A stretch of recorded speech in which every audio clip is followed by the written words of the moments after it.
بسم اللہ والصلاة والسلام علی رسول اللہ۔ معزز سامعین، السلام علیکم ورحمۃ اللہ وبرکاتہ۔ آج پھر میں آپ کی خدمت میں حاضر ہوا ہوں ایک وظیفہ لے کر، اور معزز سامعین، آج کا وظیفہ انتہائی اہم وظیفہ ہے، اور یہ میری ان ماؤں بہنوں کے لیے ہے جن کے ہاں حمل ٹھہرتا ہے اور اس کے بعد ساکت ہو جاتا ہے، رکتا نہیں ہے، یا جن کے ہاں حمل ٹھہرتا ہی نہیں ہے۔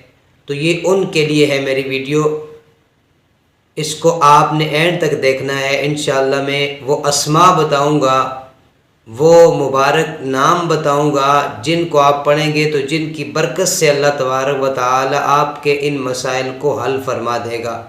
تو سامعین، میں آپ کو بتاتا ہوں، اس سے پہلے گزارش یہ ہے کہ میرے چینل کو سبسکرائب کر دیں اور ویڈیو کو لائک اور بیل آئیکن کے بٹن کو دبا دیں تاکہ ہمارا رابطہ قائم رہے۔ تو سامعین، جو اسماء ہیں وہ میں آپ کو بتاتا ہوں۔ یا حیو